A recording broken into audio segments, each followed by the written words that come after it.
All right, today we're looking at two bikes here. The first one in front is the Schwinn Axum 2020 in black and gold. Has a gold chain. It has been upgraded a little bit. Has the Rock Bros half flat, half SPD. It's got the Exiform dropper internally routed there. That's an aftermarket purchase. It did not come on this one. This one is the one without it.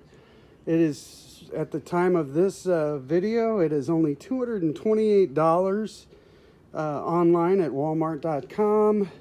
Now, what's been upgraded is the seat post. So it's the Exiform 125 millimeter. And then I put a tanky seat on it, a little bit better than the one that came. The Rock Brothers half flat, half clipless SPD pedals. I've upgraded the fork. This is a Buck line of sight, Buck line of sight 29er air fork with 120 millimeters of travel. Got the stock rims and tires on it at this time. I like the Fatty Bugatti.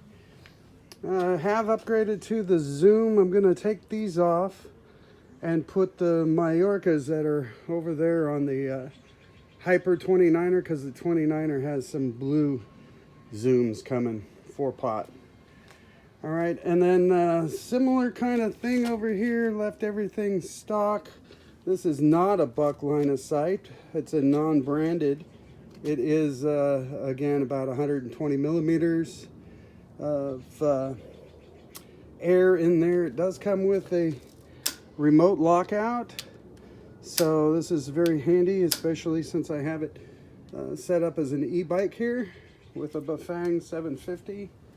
These two have the stock wheels and the CST Patrol, which evidently are made by Maxxis. These hydraulic brakes are compatible with the BAFANG e-bike cutoff, everything on there, and they work really well. The similar geometry, if you look at it. The Schwinn is a large. This is kind of a medium on the Kent. The large over here.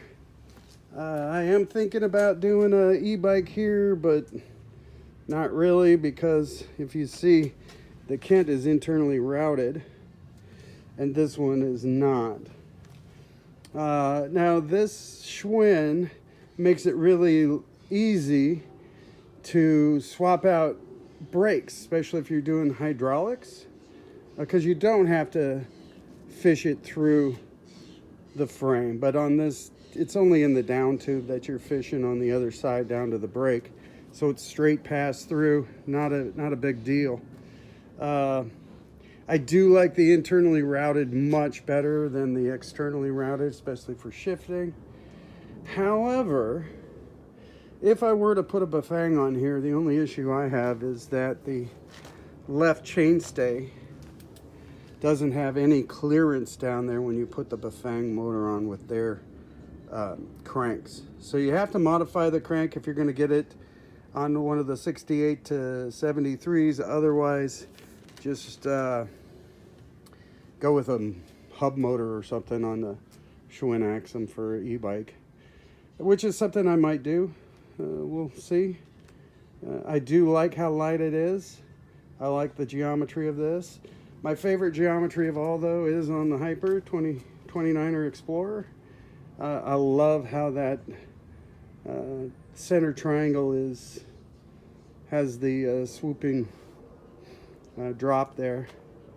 It allows for a bigger battery, as you saw on the other Hyper 29er over there next to my grill. That is a 48 volt e-bike, 750 watt, same motor as this, just not as powerful of a battery as this, 52 volt. Same manufacturer, but 3 years, that one's 3 years older. So overall, I'm liking the Axum a lot more and more. I like the ability to do the wheelies. I did get this granite top tube. This is a top tube, what do you call it? Toolkit. So it's on the bike and it just sits in the top tube, or in the head tube, headset there. Not too hard to put in there, especially when you're dealing with a brand new fork on it.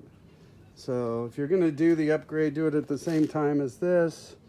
On another bike, I also bought the granite inserts. One's for one's a chain breaker, and then the other one is for fixing tubeless flats with the poker with the bacon strips. This is an 8-speed, this is a 9-speed. 8-speed, 9-speed. Now the blue version of this Schwinn is 398. This one's 228. So comparatively, 228 to 398 on the Kent, just the frame and the tires and the base stuff. I would go with the 2020 if it's still available at $228. If not, you're looking this frame for $170 more, and not getting internally routed, and not getting a 9-speed, and not getting a as good a fork on the XCM. It did come with a Schwinn branded fork, but they're similar to these. I think it does have a lockout and a preload, but a lot heavier. And those are my 3 most famous Walmart bikes. One of them, well, 2 of them converted to e-bikes right there. And I've got other Walmart e-bikes I've built and sold. The Explorer is the sleeper of the group. It comes with the 9 like the Kent Trouvaille. The only problem is it's not internally routed. However, it does have, these are very convenient loops here, because it will store the battery and support it on that, and you can like put some covering tape on it without wrecking the paint on the frame. This bike goes through a lot of wheelies. It's really fun to ride. I highly recommend the Hyper Explorer 29er as well. Easy to upgrade. You can certainly move it into an e-bike if you wish to go that route. E-bikes aren't for everybody, but they are for e-bike Mike. So e-bike Mike, telling y'all to have a great day and ride on, ride on, ride on.